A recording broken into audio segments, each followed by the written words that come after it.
deserve such an honor, you might ask? Well, I was told when the school opened back in 1960 that it was in large part because I was instrumental in bringing kindergarten to Medina, many, many years before it was common in the rest of the country. Now, I must say there really isn't much about my early life that would lead you to think that I'd have a school named for me. I was born right here in Medina on September 4th, 1878, in my parents' home on West Liberty Street.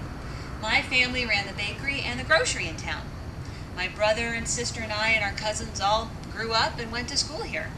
In fact, I lived my whole life in this beautiful little town of Medina. Now, I knew I wanted to be a teacher, so I decided to attend one of the first colleges to admit women, Oberlin College, which is about 30 miles from here. It was at Oberlin that I learned the German theory of preschool kindergarten education. And I came to believe that if you get children started out right when they're young, they'll turn out all right. Now, when I returned to Medina in 1900, I joined two other ladies who were experimenting with nursery school and kindergarten in a private home, and I helped out for no pay. But then, in 1905, Medina became one of the first cities in the country to provide kindergarten education to every public school child, and I was to be the new teacher.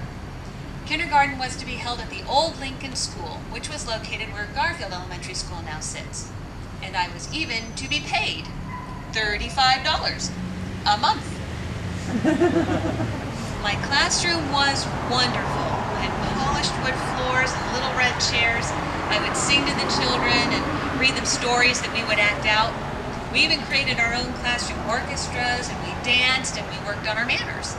I tried very hard to make each one of my students feel important, and they gave me the name that I would be called the rest of my life, Miss Ella. Now, during the first few years, my classes were quite small, but then they grew and grew until I had between 40 and 50 students in my morning class and just as many in the afternoon.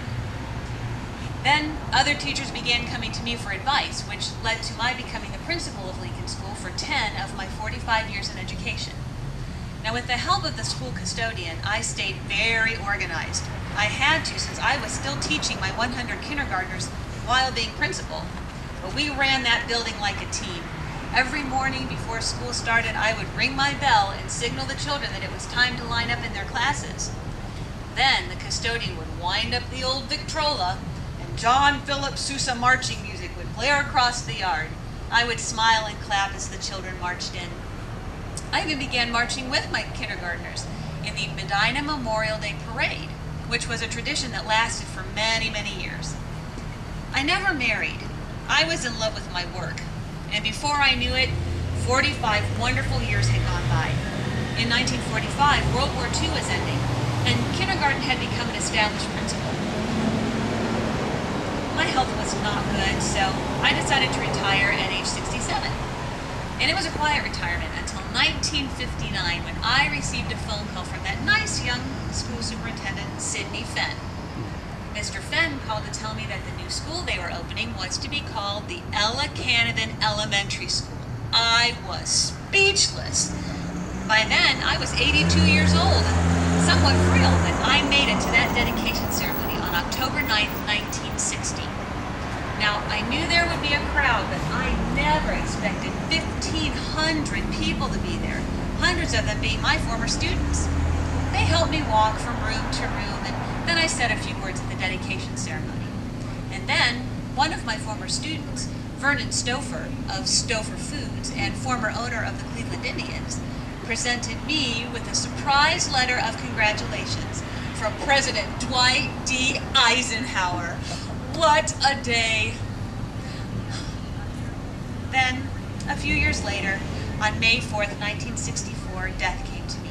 I was 85, and I had left strict instructions that my students were to serve as pallbearers. I was laid to rest at Spring Grove Cemetery, and my family had the inscription, Miss Ella, beloved teacher, put on my headstone. I can think of no better way to be remembered. Oh heavens, look at the time. You have been such an attentive class. Now, run along and enjoy the rest of your tour.